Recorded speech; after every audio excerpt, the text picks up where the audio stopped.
Baru aja ada putusan Mahkamah Konstitusi yang benar-benar mengubah peta permainan bagi para dokter dan tenaga kesehatan di seluruh Indonesia. Ini perubahan yang sangat besar, dan dalam beberapa menit ke depan kita akan bedah tuntas apa artinya ini buat masa depan dunia kesehatan kita. Yuk, kita mulai. Oke, kita langsung ke intinya aja ya. Mahkamah Konstitusi baru saja memutuskan bahwa beberapa pasal penting di Undang-Undang Kesehatan itu inkonstitusional bersyarat. Artinya apa? Pasal-pasal ini sebetulnya nggak dihapus, tapi harus ditafsirkan sesuai dengan maunya mahkamah. Putusan ini fokus ke 4 pasal utama, dan yang paling krusial nih, pemerintah cuma punya waktu 1 tahun untuk merombak semuanya. Nah, semua ini akarnya dari mana sih?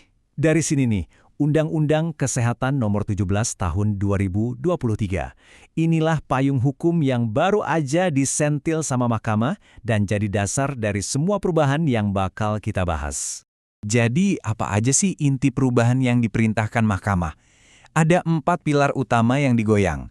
Yuk kita kupas satu persatu, karena ini adalah fondasi dari tata kelola baru profesi kesehatan di Indonesia. Sebelum kita jauh ngebahas perubahannya, kita kenalan dulu yuk sama pemain utamanya, Konsil. Anggap aja Konsil ini kayak wasit atau penjaga gawangnya standar profesi kesehatan. Tugasnya yaitu memastikan kualitas praktek dan kompetensi tenaga medis kita terjaga. Penting banget buat kita paham perannya, biar ngerti kenapa putusan ini dampaknya luar biasa. Perubahan pertama, dan ini yang paling dasar banget, independensi Konsil diperkuat. Ini bukan sekedar geser-geser posisi di birokrasi loh, tapi ini soal perubahan struktural yang tujuannya membebaskan Konsil dari potensi intervensi. Coba deh lihat bedanya di sini. Dulu, Konsil itu laporannya ke Menteri Kesehatan. Garis komandonya jelas ke sana. Nah, sekarang Mahkamah Konstitusi bilang stop, rantai itu diputus. Sekarang pertanggungjawabannya langsung ke Presiden. Tujuannya jelas, biar regulator profesi ini terpisah dari kementerian teknis, biar independensinya benar-benar terjamin. Oke, independensinya udah dikuatin. Terus, Mahkamah nanya lagi, sebenarnya siapa ada sih yang boleh duduk di Konsil? Nah, ini membawa kita ke perubahan yang kedua. Jadi, Mahkamah mutusin kalau unsur pemerintah pusat itu nggak bisa cuma diwakili Kemenkes doang. Wajib hukumnya sekarang melibatkan Kemendikbudristek juga. Logikanya dapet banget kan? Gimana mau bikin standar praktik yang bagus kalau yang nyetak dokternya, yaitu dunia pendidikan, nggak diajak ngobrol sama yang pakai jasanya di lapangan? Perubahan ketiga ini menyentuh dapurnya profesi itu sendiri. Siapa yang berwenang bikin standar? Nah, di sini nih ada pergeseran kekuasaan yang gede banget. Balik lagi ke tangan para ahlinya. Poin utamanya di sini. Dulu, suara organisasi profesi itu bisa aja diabaikan. Sekarang, nggak bisa lagi.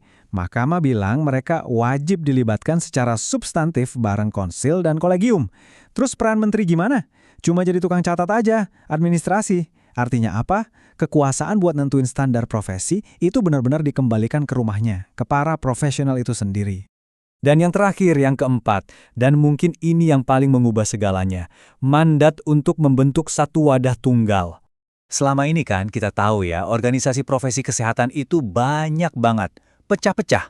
Mahkamah bilang ini harus udahan. Solusinya, dibikin satu rumah besar profesi. Jadi semua profesi, dokter, perawat, bidan, apoteker, you name it, semuanya ngumpul di bawah satu atap.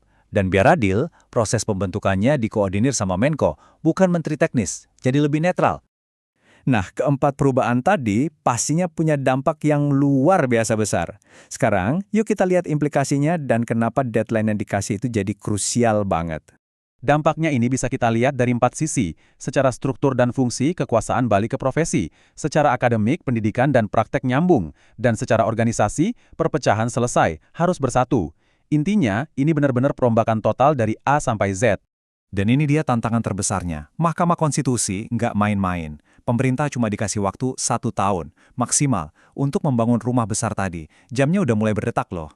Pertanyaan paling penting sekarang adalah, terus gimana kalau deadline 1 tahun ini kelewat? Apa yang bakal terjadi? Jawabannya, serius, ada resiko kekosongan regulasi. Coba bayangin, kalau nggak ada wadah tunggal yang sah, siapa yang ngatur standar, siapa yang ngeluarin izin praktek, bisa terjadi kekacauan hukum yang bikin jutaan tenaga medis kita dalam ketidakpastian. Dan ujung-ujungnya pasien juga yang kena dampaknya. Ini risikonya nggak main-main. Jadi, putusan ini sebetulnya bukan akhir dari cerita. Justru sebaliknya, ini adalah penanda dimulainya babak baru, sebuah era baru buat sektor kesehatan di Indonesia. Kalau kita tarik benang merahnya, putusan ini ngasih dua pesan kuat, independensi dan persatuan. Nah, sekarang bolanya ada di tangan pemerintah. Sanggup nggak mereka ngebangun rumah besar ini cuma dalam waktu 12 bulan? Ini ninggalin kita dengan satu pertanyaan besar di akhir. Waktu terus berjalan nih, mampukah pemerintah membangun rumah besar ini tepat pada waktunya dan benar-benar menyatukan semua profesi kesehatan yang selama ini terpencar-pencar? Kita lihat saja nanti.